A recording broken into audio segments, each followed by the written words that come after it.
www.congoconnexiontv.com.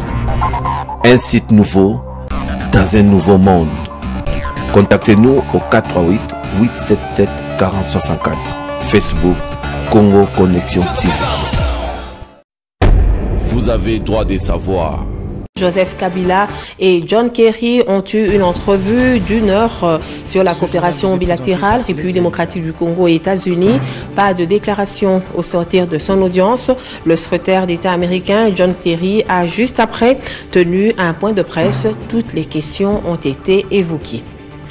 Les élus nationaux de la province de l'Équateur plaident pour un rapatriement dans des bonnes conditions des ressortissants de l'Équateur expulsés de Brazzaville. Ils l'ont fait savoir au ministre de l'Intérieur, Richard Muyej-Manguinz-Mons.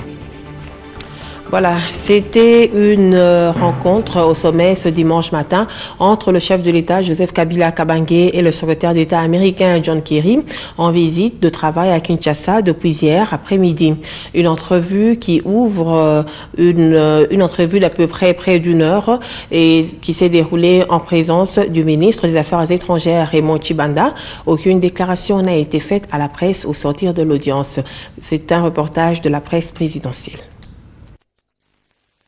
Les États-Unis apprécient le leadership du président Joseph Kabila Kabange et tiennent à consolider davantage la coopération avec la République démocratique du Congo, un pays en pleine croissance qui est dans le peloton de tête sur le continent africain. Et ils continuent à soutenir toutes les réalisations au Congo-Kinshasa aux différents plans. C'est l'un des messages clés que le secrétaire d'État américain John Kerry a transmis au président de la République, Joseph Kabila Kabange, au cours de l'audience d'1 heure qui a eu lieu dimanche 4 mai 2014 au Palais de la Nation. Les deux personnalités ont fait le tour d'horizon des grandes questions d'actualité. Le numéro 1 de la diplomatie américaine a transmis l'invitation du président Obama à son homologue de la RDC pour le sommet de leaders africains prévu cette année à Washington. Et il a réitéré la position des États-Unis qui salue le leadership du président Joseph Kabila Kabange dans la mise en application du processus de paix, l'intégration et la démobilisation. La Maison-Blanche loue les efforts que le président Joseph Kabila Kabange déploie sur le plan politique pour la stabilité, la sécurité, la paix au Congo-Kinshasa et dans la sous-région. Ce leadership du président de la République est le fruit de la diplomatie de développement. Au plan économique, l'Afrique est en train de réaliser une percée économique et la RDC est parmi les pays les plus en vue. Les États-Unis vont aider le gouvernement de la RDC à atteindre sa croissance grâce aux investissements qui contribuent à améliorer le quotidien de la population congolaise. Il est à noter que l'ambassadeur des États-Unis, le ministre des Affaires étrangères, l'ambassadeur de la RDC à Washington et le haut cadre du cabinet du président de la République ont participé à cette rencontre au sommet. Pendant ce temps, d'autres membres de la délégation américaine en ont profité pour visiter le mausolée Mzee Laurent Désiré Kabila, où des explications leur ont été fournies sur le parcours et l'œuvre de ce grand homme, figure emblématique de la révolution congolaise. Et à 10 heures, l'audience a pris fin et le secrétaire d'État américain John Kerry a quitté le Palais de la Nation sous l'œil de caméra. Ainsi, la RDC et les États-Unis consolident leurs relations de coopération. Juste après cette entretenue avec le chef de l'État, Joseph Kabila, le secrétaire d'État américain John Kerry a animé une conférence de presse. Il n'y avait pas de questions taboues, tout a été évoqué, sécurité et défense, élections, constitution. Les États-Unis ont annoncé l'octroi de 30 millions de dollars à la République démocratique du Congo pour le processus électoral et la reconstruction de la partie est du pays. Autre somme, c'est 1,2 milliard de dollars pour une période de 5 ans. Commentaire, Blaise Aïnda et Delphin Skiakala.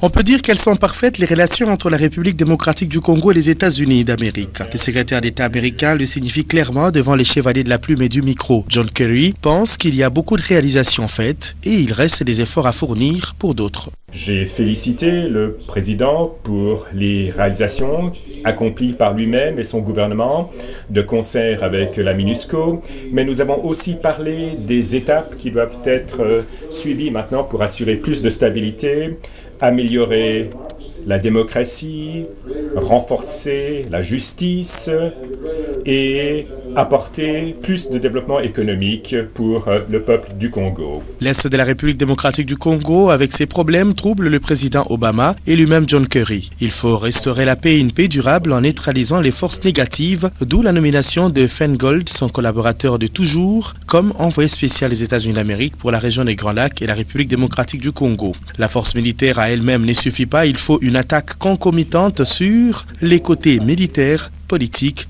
et développement économique. Pour ce qui est des élections, rumeurs sur la révision constitutionnelle et tous les débats en vogue en République démocratique du Congo et d'ailleurs en Afrique, puisqu'il y aura 15 élections présidentielles et 30 élections législatives, John Kerry répond. Il y aura des élections dans beaucoup de pays d'Afrique durant l'année prochaine. Je crois qu'il y aura 15 élections présidentielles et une trentaine d'élections législatives dans des pays d'Afrique. C'est pourquoi chaque élection est tout à fait critique et importante. Il est important que le peuple puisse savoir en quoi consiste le processus, que le peuple ait confiance envers ce processus et la position des États-Unis est tout à fait claire.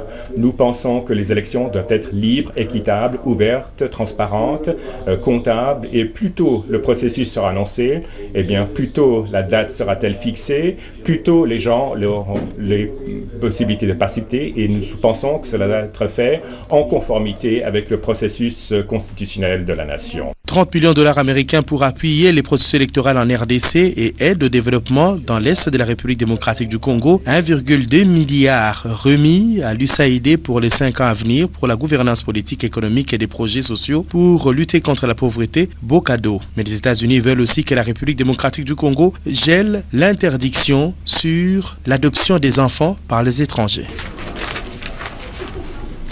Au sujet de l'actualité brûlante en République démocratique du Congo liée aux questions politiques, processus électoral et tous les autres sujets passionnants, le secrétaire d'État américain a donné des réponses aux journalistes. Suivez. Et s'agissant du processus constitutionnel, nous avons parlé de l'élection. Je crois que le bilan, que l'héritage du président est un héritage qui est très important pour ce pays. Et je pense qu'il a une possibilité, et cela il le comprend,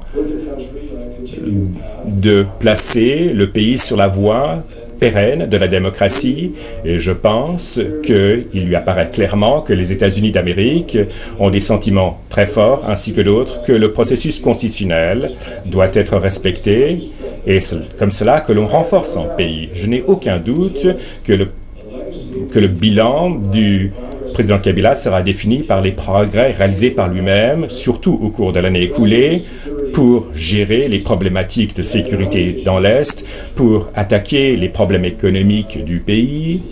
Et c'est un homme jeune qui a encore beaucoup de temps devant lui et il pourra encore contribuer longtemps à son pays.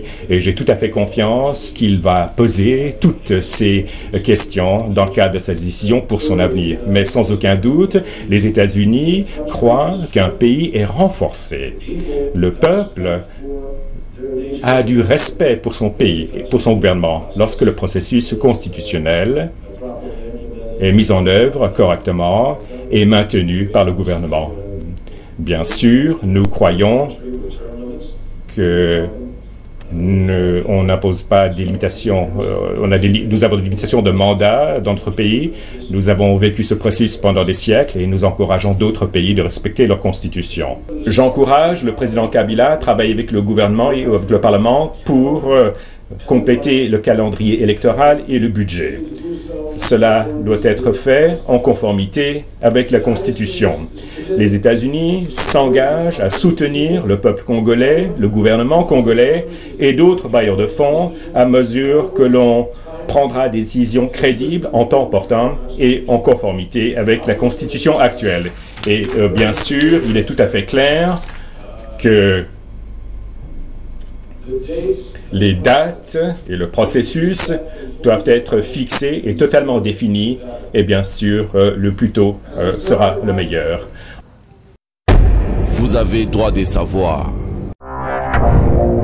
www.congoconnexiontv.com. Un site nouveau dans un nouveau monde. Contactez-nous au 438 877 4064. Facebook Congo Connexion TV.